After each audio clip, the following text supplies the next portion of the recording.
Right now, as you're listening to me, you're outnumbered inside your own body.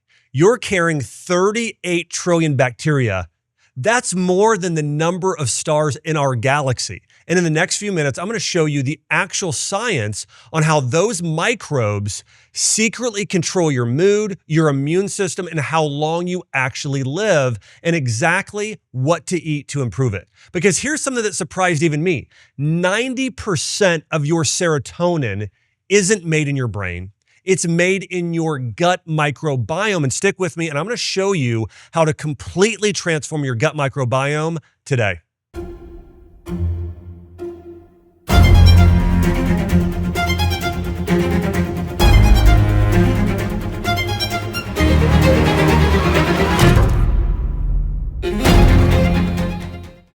What if the anxiety you can't shake, the afternoon brain fog, or the bloating you've learned to live with didn't start in your brain at all? What if it started in your gut?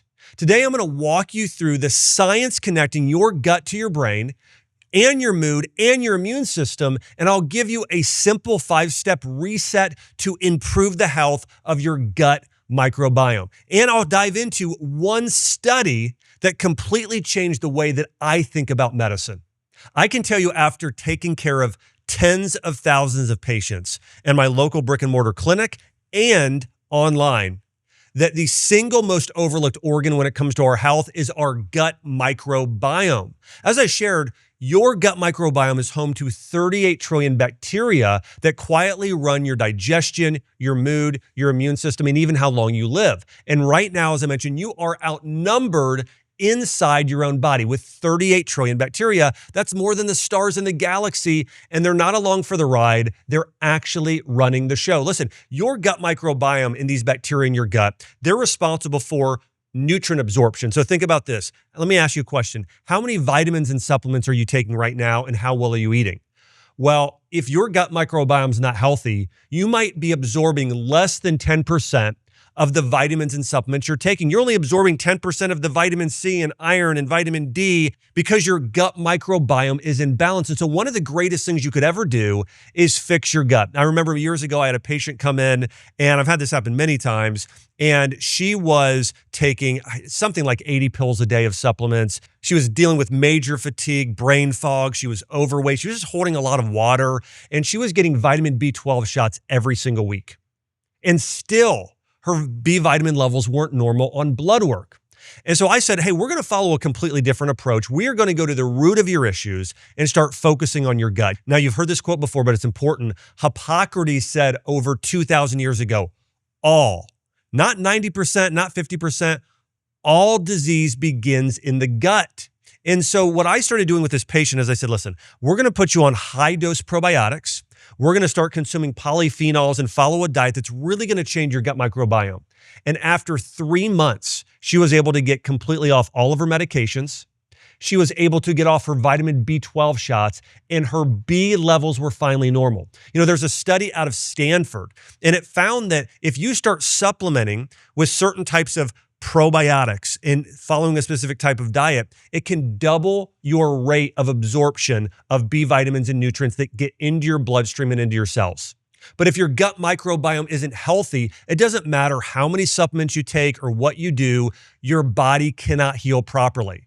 And this goes back to one of the most amazing phenomena in all of medicine is half of your body isn't human. And today, I'm going to walk you through how to fix that half.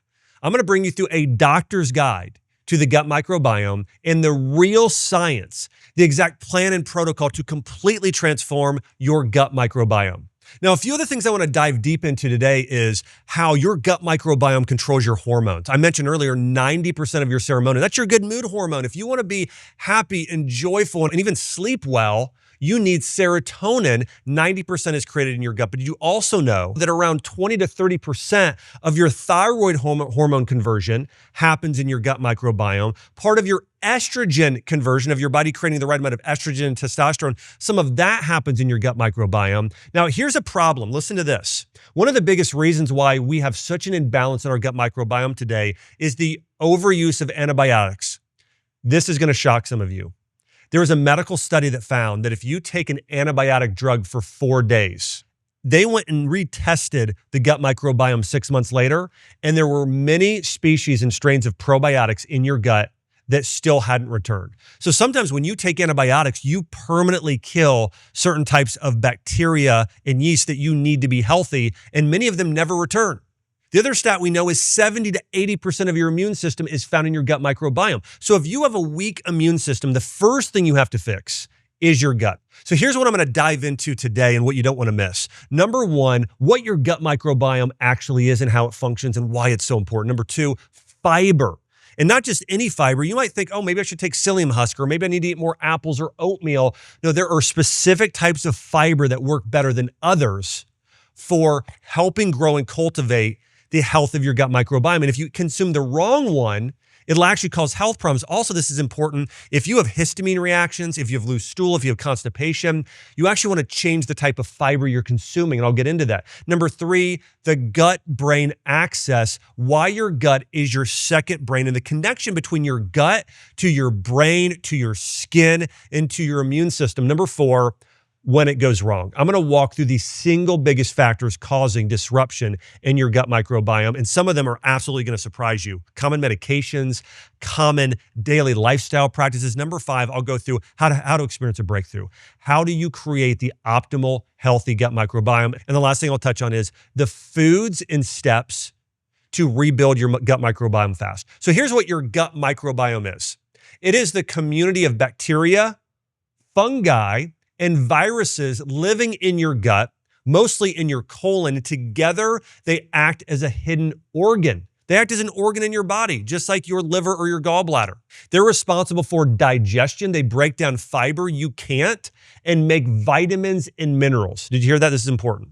Your gut microbiome actually creates vitamins and minerals like B vitamins and butyric acid, an essential fatty acid for your cell membranes in your brain. So your gut actually creates vitamins. Second, it defends your body. Your gut microbiome and those microbes help fight off candida and parasites and heavy metals and other toxins. Even glyphosate chemicals helps you detoxify. Third, they support communication and hormone balance. They talk to your brain through your vagus nerve. So you have your primary brain, then you have a second brain in your gut, and those two nervous systems and brains communicate. Number four, they protect. They guard the gut barrier, keeping toxins out of your bloodstream and defending your body from leaky gut syndrome. So let's talk about your gut by the number. So here's what we used to believe. We used to believe that the number of gut bacteria was less than your cells. Then in the early 2000s, studies came out that said, no, we think the bacteria in your gut is 10 times more than the cells in your body. Well, here's what we found in the latest scientific evidence where we actually now know for certain how many microbes we have versus how many cells we have. It's around a 1-to-1 or about a 1.3 to 1.0 ratio. So it's very close to even. Isn't that amazing that the number of cells in your own body is almost exactly equal to the amount of microbial cells, microbes, that live in your gut? So when I said half of your cells, that's the reality. So think about this. If half of your body's microbial, here's a question for you. How are you taking care of that half? Now, I want to walk you through the most important or some of the most important players in your gut microbiome. The first is a type of bacteria called Akkermansia. Now, this is the gatekeeper probiotic. Okay, and this has had recent research on it, acting as a natural GLP-1 support. So it's good for weight loss. It's critical for metabolism. One of the things that's really important for it, though, is supporting your intestinal barrier. It's one of the number one bacteria for protecting your gut against leaky gut syndrome. It also feeds your gut lining so the barrier stays sealed, right? So remember this with leaky gut. It's almost like you've got a kitchen strainer. Certain things should pass through, certain things shouldn't. Akkermansia is that gatekeeper that keeps your gut sealed up, which is very important for supporting your body against autoimmune disease and autoimmune reactions, and generally supporting immunity. The second important bacteria that makes up your gut microbiome is Bifidobacterium. Now, this is known as the peacemaker. This is incredibly important, especially at birth. A lot of the probiotics that are passed on from a mother to a child are Bifidobacterium. These bacteria calm inflammation and they train your immune system. So when we talk about 70% of your immune system's in your gut, bifidobacterium activate T killer cells and NK cells, and a lot of these cells that fight cancer and pathogens in the body. And then we have lactobacillus. Now, this is sort of the classic probiotic you're going to get in things like yogurt and kefir. These live in your gut, but they're very important for your mood and that gut-brain connection. And then we have a probiotic that's rarely been heard of. It's called F. prosnozidi. And this is the fuel maker. It is the top butyrate producer in your colon. Now, here's what butyrate is. I'll get into it more in a minute. Butyrate or butyric acid is a type of fatty acid that's created in your gut that is very important for fueling your cells and helping transform your cell membrane. Remember, your cell membrane allows nutrients to get in and helps toxins get out. And when your body doesn't have enough butyrate, it negatively impacts your brain, your nervous system, your cell membranes. Very, very important. The next we have are soil-based organisms. Now, these probiotics don't take residence as much in your gut as others. They're called spore-forming bacteria, SBO, or soil-based organisms. But these spore-forming tend to transiently sort of go through. They pass through and they leave and they pass through. They're kind of always coming and going in your body, or they should be coming and going. And soil-based bacteria are the most resistant to stomach acid. They help rebuild the barrier. But here's what they do. They act as a bulldozer. If you have too much candida or parasites or pathogenic microbes in your body, Bacillus subtilis, Bacillus coagulans, these Bacillus SBO probiotics act like a bulldozer and clear out the bad bacteria, viruses, and parasites out of your body. And the last here key player are what I call the pathobionts, okay? These are the pathogenic bacteria. They're the troublemakers, okay? In small amounts, they're harmless, but when your diversity drops of the most necessary bacteria, like bifidobacterium, they start to sort of take over too much. So Candida, E. coli, H. pylori, Blastocystis hominis, those primarily are the ones that start to grow out of control. Candida maybe being the largest one, in H. pylori, that will wreak havoc on your body, causing you to not absorb nutrients as well, not be able to create nutrients as well, weaken your immunity, and cause major health issues. And I want to walk you through kind of the pathway and the cascade of how your body creates more of these good or even bad bacteria in the body. So it really starts with this. You eat fiber or resistant starch. Okay, and polyphenols to a degree too. So these are things you can't digest on your own. And so the bacteria actually go and they ferment it in your colon. They break it down, and that turns into different microorganisms. Then what happens during that fermentation process, they release what are called short chain fatty acids. Now, many of you have heard of like medium chain fatty acids. Those are found in coconut oil. Those are great for ketones and for supporting healthy energy levels. Long chain fatty acids, of course, are good for hormones and a number of other things. But these short chain fatty acids are critical for the creation of, as I mentioned, butyrate, acetate, and other types of fatty acids that your brain and body need. And here's what these short chain fatty acids do. They fuel your colon. So remember, medium chain fatty acids are like fuel for your brain, okay? Found in coconut oil, fuel for your brain. Short chain fatty acids are fuel for your colon and for your cells, and they calm inflammation. So they actually power your cells and seal your gut barrier. So remember, short chain fatty acids critical for cell membrane, reducing inflammation, but also as fuel for your colon and intestines. And this is pretty amazing. 70% of your colon cells' energy, so the energy that your digestive system needs to function properly, comes from butyrate. And this is a fuel your own body actually just makes in really small amounts, but your bacteria rely heavily on it. And again, here's why butyrate matters so much. It powers and repairs gut barrier cells. It calms inflammation throughout your entire body. Oftentimes when you're having joint pain, that's not coming from your joint. The majority of the time with conditions like rheumatoid arthritis, it's coming from the gut itself.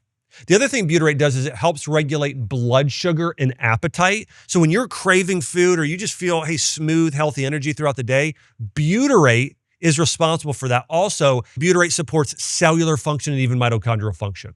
And there are three primary short-chain fatty acids. Number one is butyrate, which makes up about 20% of those molecules that you're finding in that gut microbiome, those short-chain fatty acids.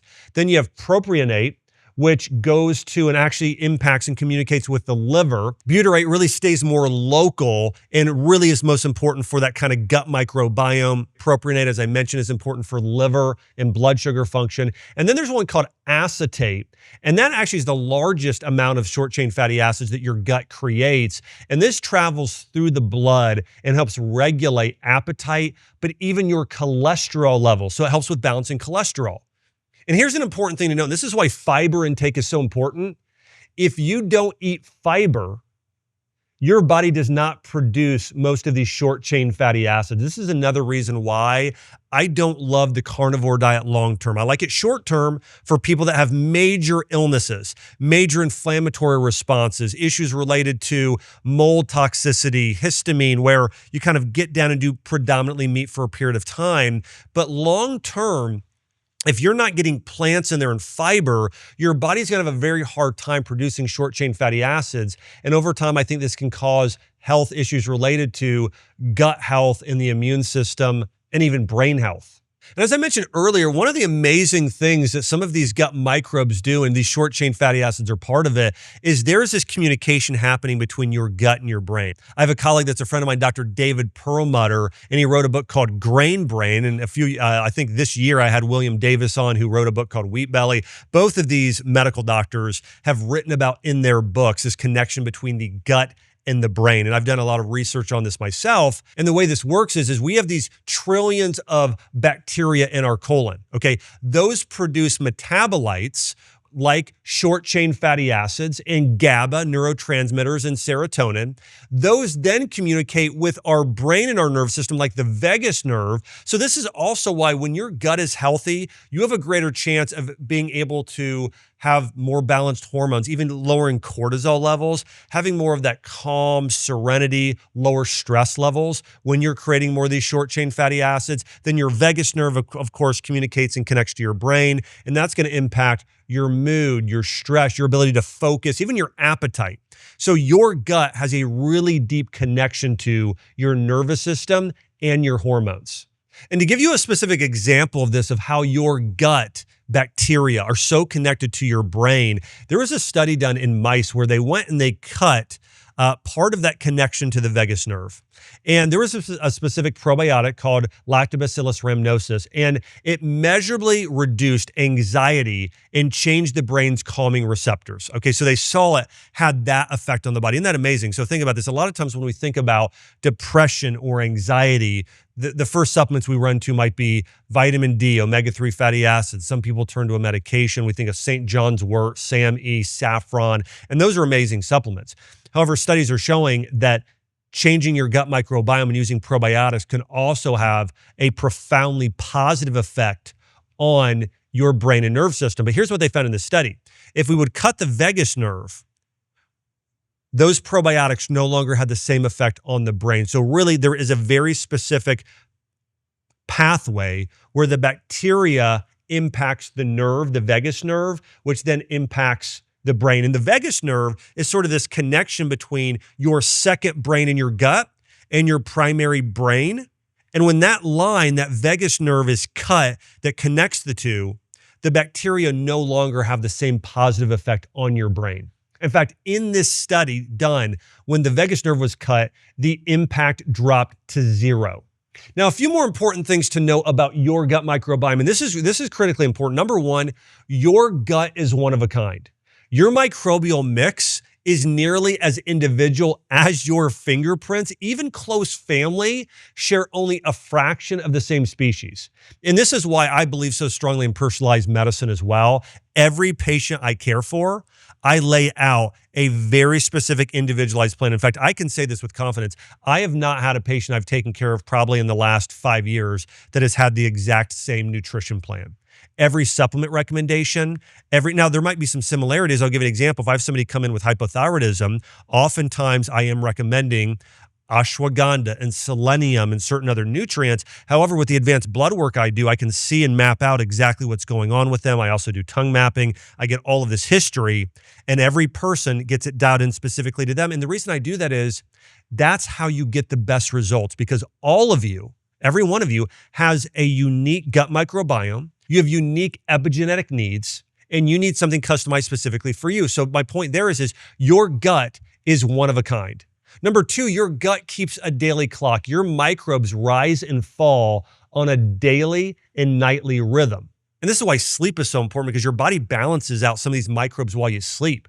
Number three, birth sets the first seed. Vaginal versus C-section delivery starts babies off with strikingly different microbiomes. And four, your bugs sway your cravings. Gut microbes help shape appetite, influencing which foods you reach for next. I'll give you an example of this. If you have a lot of the right type of bifidobacterium and lactobacillus and Akkermansia and these gut microbes in your gut, you're not going to really crave sugar very often. You're just not going to crave it. If you have a lot of imbalanced bacteria in your body, these pathogenic bacteria, like the Candida, for instance, certain microbes in your gut crave different things. Candida craves sugar. It says, I want more and more and more. And the more Candida you have, the worse your sugar cravings are going to be. And so there's this sort of like vicious cycle that takes place. Now, here is this cascade of what I call dysbiosis. Dysbiosis means biosis. We're talking about sort of the bacteria in your microbiome, and dys means it's imbalance. It's not right. It's not correct. So when we create this disruption in your microbiome, it starts with this: low fiber intake, taking drugs and medications like antibiotics, and chronic stress. Those three things are the single biggest things destroying your gut microbiome: low fiber and low nutrient intake, antibiotics, chronic stress, and I would also throw as a fourth one on there, overconsumption of sugar, okay?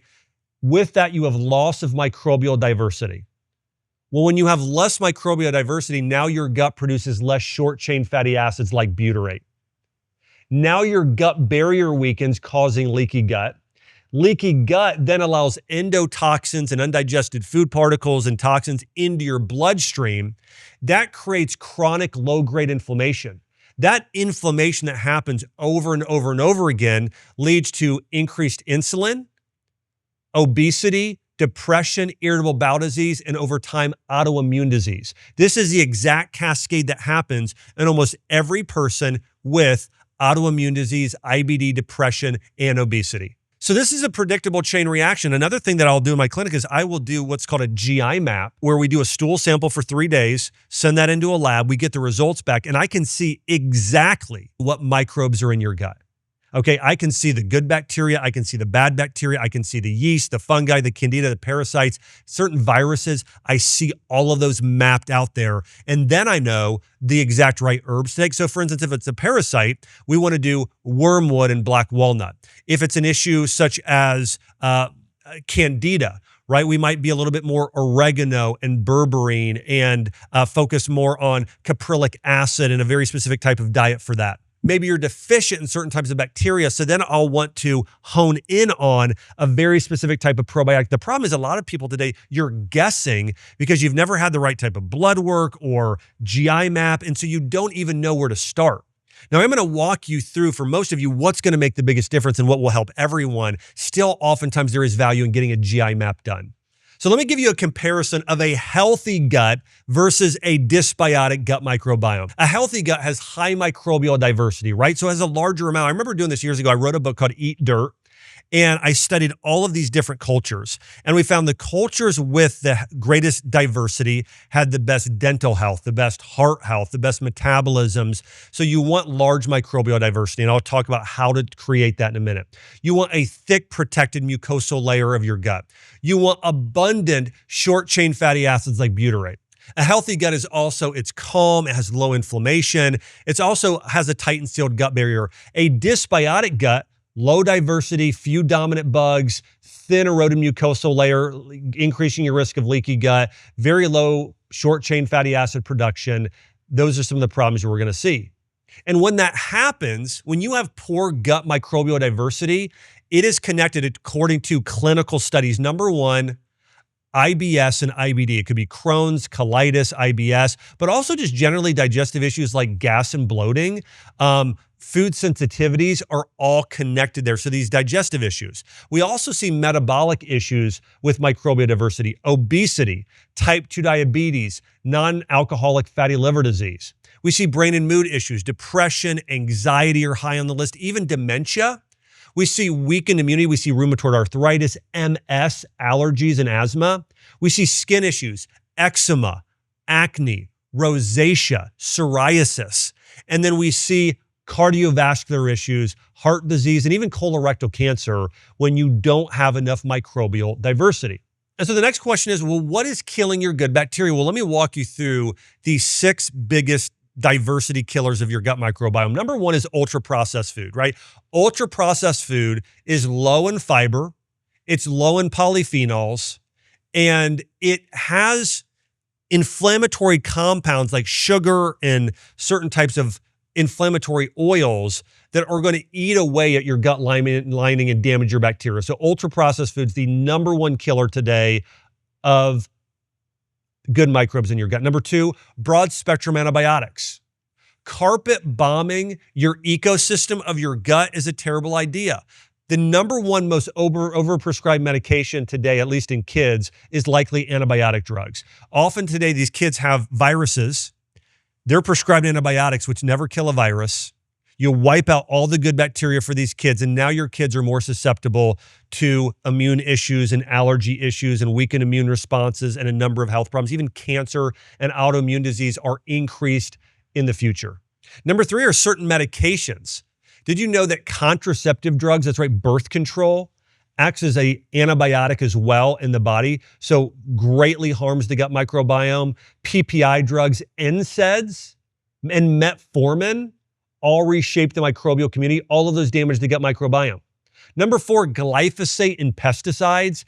These herbicides not only kill bugs on our plants, they kill the bugs in your gut. Number 5 is chronic stress. I can't over-exaggerate how much stress damages our gut. It shifts your community and weakens the barrier in your gut. So stress, it almost starts to feed the bad bacteria and starves the good bacteria when cortisol gets too high. And then number 6, I've mentioned this once before, too little fiber. The average adult gets 15 grams of fiber a day when they should be getting 35 grams of fiber a day. So we're getting less than half the amount of fiber we should be getting. And remember, good microbes feed off of fiber. There is a specific study done in regards to the use of antibiotics. And they found that if you use an antibiotic for just 4 days, not even finishing a full round, 9 species of bacteria were still gone 6 months later. And these were important species. Here's the reality, okay? Antibiotics can save lives in an emergency, but they are overprescribed approximately 90% of the time. I had Dr. Marty Makery, the former head of the FDA, on my show, and he shared with me that they are the most overprescribed medication in children and that they were doing more harm than good, generally speaking. Because here's what happens. Antibiotics don't just clear the infection. It wipes out beneficial species of bacteria that live in your gut. Here's the other thing. I think I've noticed this in more recent years. People are getting the common cold and flu, and I think that they're having a harder time beating it. We saw this especially, of course, with the COVID strain for other reasons, but these bugs are becoming more resistant. They're becoming more resistant to the antibiotics we're taking. I think they're generally just becoming stronger and more resilient. And so by the overuse of antibiotics, we're also creating these super bugs that are harder for our bodies to beat. Now, I do want to mention, I had to get on antibiotic. I've only been on antibiotic one time since I was, I don't know, probably 18 years old. It's been a long time. And it was when I had my spinal infection, nearly died about 3.5 years ago. And I had to get on it because of this infection was eating away at my bone and my disc and by my spinal cord. And I had to do it for 1 month. I did it as an IV, which is actually less harmful in your gut, but more harmful on your cells and mitochondria. All that being said, I was very conscious of what to do. And I spent hundreds of hours researching how to help heal the microbiome, how to protect it. I called friends of mine, Jordan Rubin and Dr. Gezagoli, and some of the best doctors around the country. And I put together a program for myself to most protect and help my body heal after using antibiotics. And what the research shows is you want to do very, very high levels of probiotics. That's the single most important thing. And you want to do diverse strains, you want to do soil-based organisms, but I would say around 500 billion to a trillion daily, very high dose probiotics for 3 to 9 months after you take an antibiotic drug if you ever have to. In addition, you want to do high fiber. You want to do the right types of fiber, low sugar. Also, you want to consume a lot of B vitamins because when you take antibiotics, it sort of wipes out your body's ability to produce B vitamins. And that can also weaken mitochondrial function. You also want to consume a lot of foods that are rich in polyphenols, which I'll hit on in just a minute. But overall, if you ever take antibiotics, the diet is low sugar, it's high fiber fruit, it's steamed vegetables, it's organic meat, it's a lot of this good forms of fiber, and it's very high dose probiotic. If you ever have to take an antibiotic, that's exactly what you want to do to help rebuild your gut microbiome fast. Now, I want to mention another antibiotic. Now, we don't think about it like this, but glyphosate is an antibiotic. It kills bugs and bacteria that may impact plants, but anytime we're eating food that's non-organic, you're almost always getting some level of glyphosate in the food you're eating. You know, glyphosate kills weeds by blocking an enzyme called ESPS. And we've been told that it's safe because human cells don't have this. That's true, but here's the thing. Your gut bacteria do. So it may not harm your cells, but it does harm all of the bacteria in your gut, specifically bifidobacterium. Remember that key probiotic I talked about that a mother passes on to her child? That's the bacteria that is greatly harmed and injured with glyphosate. So if you are eating non-organic food, a lot of the dirty dozen food and non-organic meat, you are getting glyphosate. If you're spending a lot of time on golf courses, you're typically exposed to glyphosate. This is a chemical that's sprayed on wheat, oats, corn, soy, and a majority of our plants today. And so we know Roundup and glyphosate harm bifidobacterium, but here's what they also found in the study. 54% of your gut microbiome, of your microbes, contain this ESPS. So generally speaking, Roundup and glyphosate are going to damage 54% of the microbes in your gut, especially bifidobacterium and lactobacillus. Those are the main probiotics that you need for health and survival. So the key here when it comes to avoiding Roundup and glyphosate is eat organic. This is my biggest argument I could make for switching and eating organic as much as you possibly can with your food.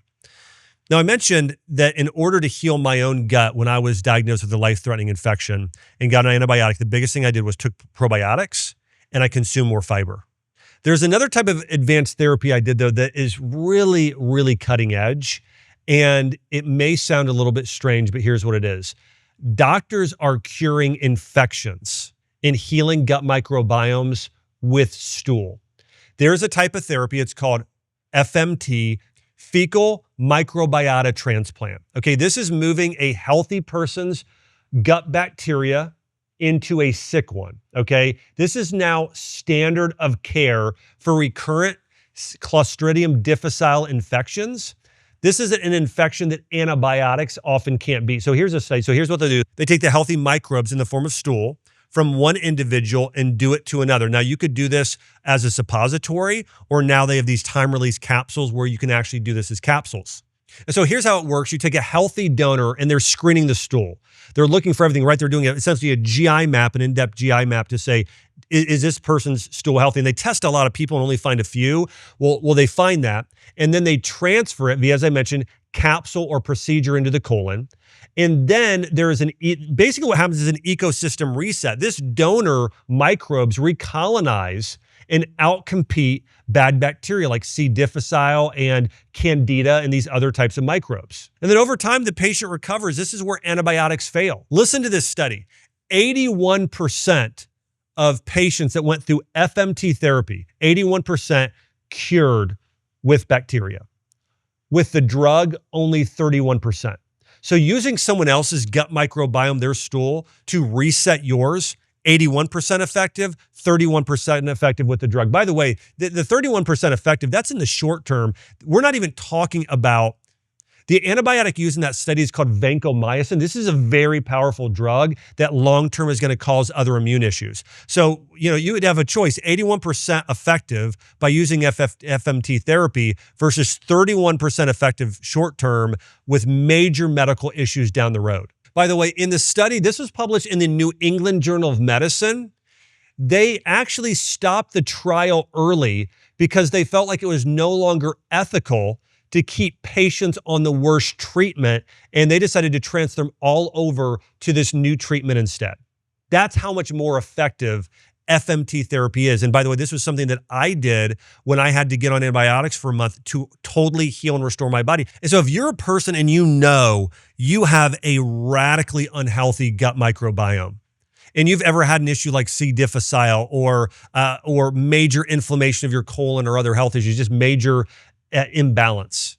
Here are the steps I would encourage you to do. Number one, get a GI map. By the way, this is something that we can do at the Longevity Clinic. We can help you with, or find a great doctor who does this sort of advanced functional medicine testing with GI maps. And then also consider FMT therapy because it's probably the most effective single thing you could do, most advanced therapy for resetting your entire gut microbiome. Now, if you're like me and you want to know exactly what to do and what to aim for to have a healthy gut microbiome, I want to give you the statistics and numbers you should be aiming for in terms of your plant variety and your daily fiber intake. Okay. So by the way here, I want to mention this. You do not want to be normal. Normal is not the goal. Normal is not good. Okay. The normal person on a weekly basis consumes about 10 different types of plants. Okay. 10. And so plants, of course, this could be everything from oats to rice, to lettuce, to vegetables, to fruits, to beans, any type of those plants, okay? The average person gets 10 in their rotation on a weekly basis. You really want to be shooting for 20 to 30. That's what you should be shooting for, is a much wider variety of plants on a regular basis. And so the way we do this and by the way, because the more plant variety you have, typically the more diverse your gut bacteria is, because different types of polyphenols and antioxidants and different types of fiber and nutrients support the growth of different types of microorganisms and bacteria. And so, for instance, for breakfast, you shouldn't do an apple every day. You have an apple one day, and then kiwi, and then blueberries, and then a bunch of different types of berries together, and you sort of get more variety there. One morning you have oatmeal. Another, you do have an apple. Another morning you add pumpkin or sweet potato to a smoothie. If you're steaming or baking vegetables, one day you do broccoli and cauliflower, another day carrots and asparagus, another day zucchini and squash. So you are getting more variety in your diet, right? Eating the full color of the rainbow, that's good advice, and that creates a better and more healthy gut microbiome. And then daily fiber intake. The average person is getting around 14 to 15 grams of fiber a day. You want to be getting at least 30 for most people. So we want to go from 15 up to 30. You want to at least double it. By the way, eating more of the fruits and vegetables and beans and nuts and seeds and more of those plants we talked about, that's going to help get you there. And let me go through some of the top gut healing foods and fiber-rich foods that you'd want to be adding in that are very helpful for healing. Number one are onions, garlics, and leeks. Okay, they contain a key compound called inulin. It is a fermentable fiber that is very good for bifidobacterium and Akkermansia. Now, I do want to mention, okay, if you have a histamine reaction, so let's say you eat certain foods and you have histamine and mast cell reaction, your skin gets red, you have a reaction, okay? Then you may not want to get all these foods. We want to do certain types of fiber that are not going to be as fermentable, and I'll talk about those in a minute, okay? Now, here's some other gut healing types of fiber. So we talked about the onion, garlic, and leek. In addition, you want to do cooked potatoes, and then you can let them cool and then eat them later, even later on that day or the next day. But the type of starch in sweet potatoes and white potatoes, purple sweet potatoes, any type of potato is fantastic. This type of resistant starch is the #1 starch that's going to support butyrate production. By the way, I also believe that plantains have a similar type of starch in them as well. In addition, I want to talk about a kind of category of, I could call it fiber in general here. They're actually, I think, long chains of polysaccharides, but it's called beta-glucan. And these are found in large amounts in oats, barley, and mushrooms like shiitake and maitake. These beta-glucans also create butyrate. They also activate and build your immune system, creating more natural killer cells, T cells that fight cancer and infections. So oats, barley, and mushrooms, specifically more of the medicinal mushrooms like shiitake and maitake. Then we have the live cultures in kimchi and sauerkraut. These create more of the lactobacillus species like Lactobacillus plantarum. Then we have kefir and yogurt, also good for Lactobacillus and Bifidobacterium. And then things that have polyphenols, polyphenol-rich foods. This is blueberries, all types of berries. It's pomegranates. It's going to be cacao. It's green tea. It's extra virgin olive oil. These are some things categorically that you can add into your diet that are going to feed the good guys in your gut microbiome. So again, here's the key in a nutshell. Eat more fiber-rich plants, up to 30 different a week. Get more fermented foods daily like kefir, sauerkraut, yogurts. Eat more polyphenol-rich foods and antioxidants. Get more resistant starch. Potatoes, especially sweet potatoes, are a great option. And then you also want to just reduce inflammation. Get more omega-3s is great for the gut microbiome. Fish oil, flax, walnuts are great options. And then let's walk through the supplements that most change and create a healthy gut microbiome. #1 are soil-based probiotics, SBOs, Bacillus subtilis, Bacillus coagulans. These survive the stomach acid and have a big impact. Remember I said they act like a bulldozer clearing out the bad bacteria, which then make room for more good bacteria. Now, I also want to talk about prebiotic fiber. If you have mast cell or histamine issues, you want to use a type of fiber called PHGG and MCP. That's modified citrus pectin. So PHGG is the best if you're having these histamine reactions. It creates the growth of good bacteria without the over-fermentation. Now, if you just generally want what's best, you can get inulin, you can get acacia fiber, psyllium husk. Those are all fine there as well as prebiotic fiber. And then #3, one of my favorite supplements. This is actually a type of friendly yeast for if you have acne, rosacea, if you have bad bacterial overgrowth, is Saccharomyces boulardii. This is especially good for diarrhea. It's also very good if you've used an antibiotic. So Saccharomyces boulardii, a powerful type of probiotic that can reset your gut microbiome. #4 supplement that's great for your gut microbiome is L-glutamine powder, doing 5 grams once to twice daily. This is a fuel for your gut lining, very in a different way than butyrate or butyric acid. So you can take L-glutamine powder. Another big one is called zinc carnosine. Zinc is your gut repair mineral. It helps repair your gut if it's been damaged. #6, omega-3 fish oils. Now you can also take and get butyrate as a supplement. So you can take omega-3s and butyrate and things that actually support the growth of good bacteria in your gut and support that gut lining. But these would be my top supplements to consider taking for resetting your gut microbiome.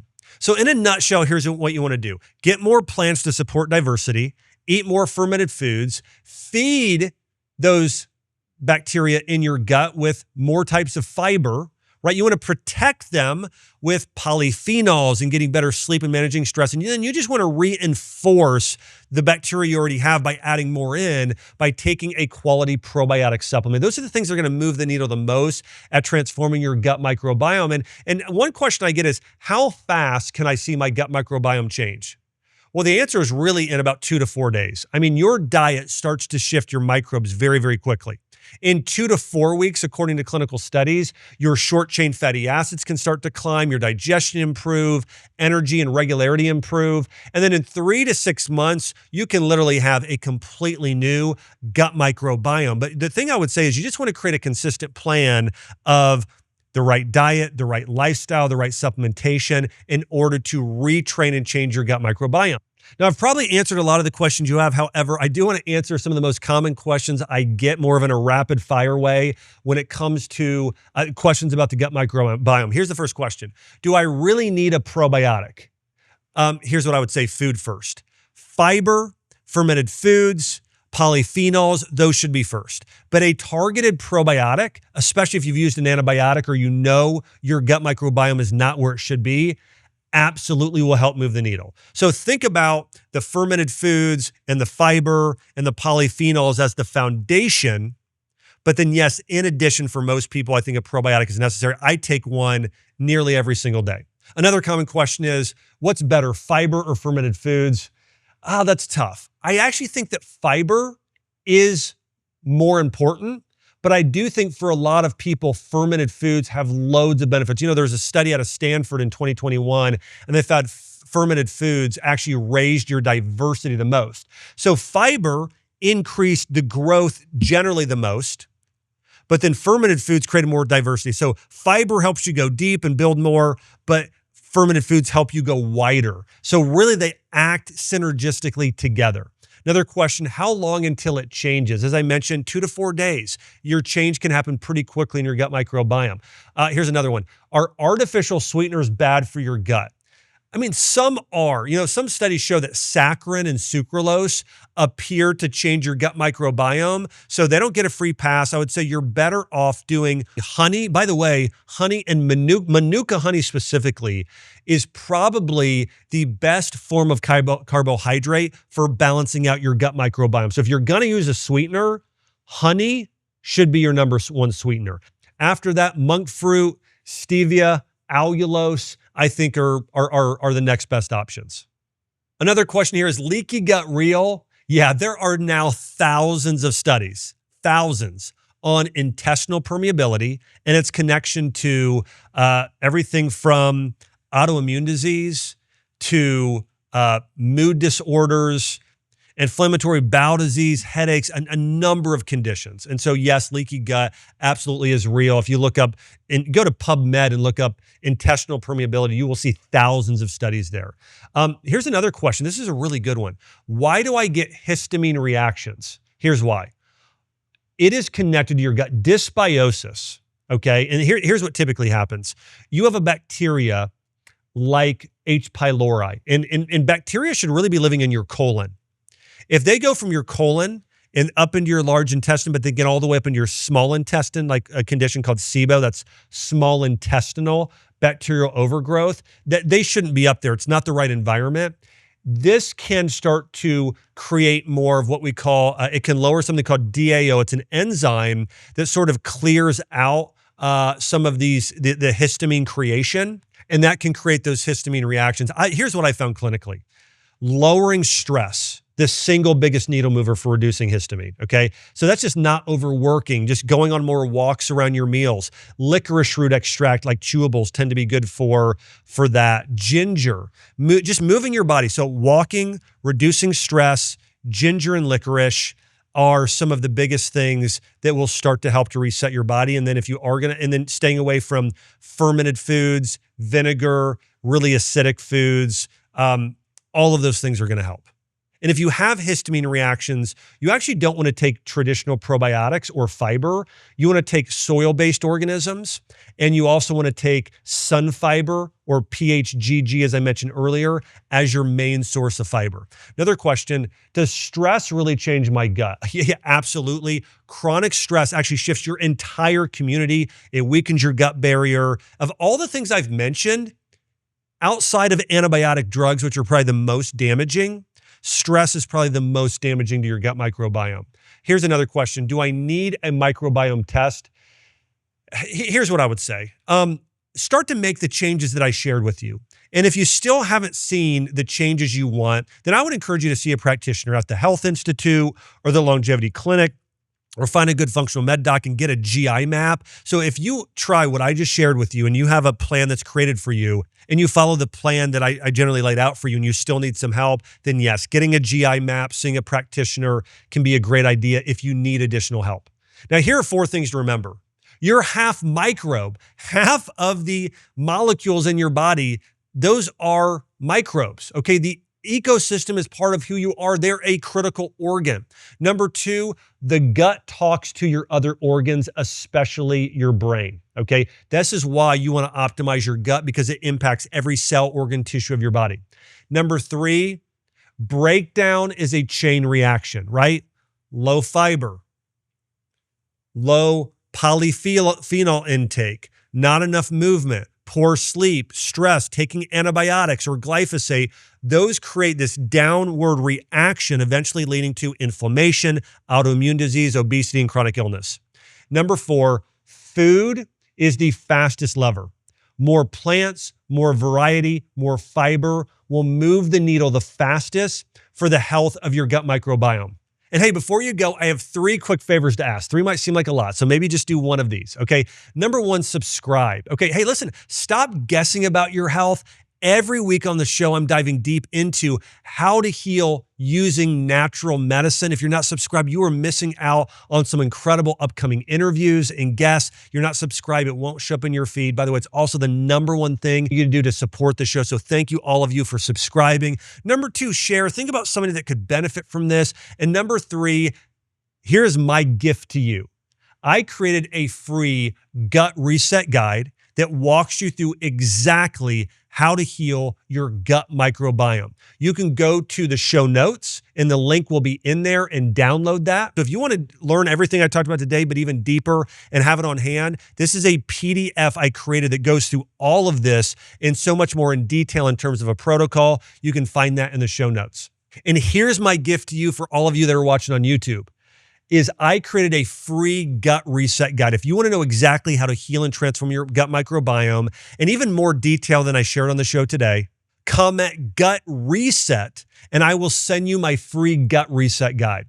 This goes through the top supplements, the top herbs, the top foods, meal ideas, the top biomarkers, everything you need to do to reset and heal your gut microbiome. It also has all of the research links of all the studies we talked about and so much more as part of that free guide. So remember this, if you heal your gut, it changes everything in your body, not just your gut, every cell, every tissue, every organ. So up your fiber, up your plant variety, up your probiotics. If you do that, you're going to have a healthier gut microbiome for it. Also, I want to say thanks so much for tuning into the show. Remember, every week I'm diving deep in how to heal your body physically, mentally, spiritually, and take your health and life to the next level. I'll see you on the next episode.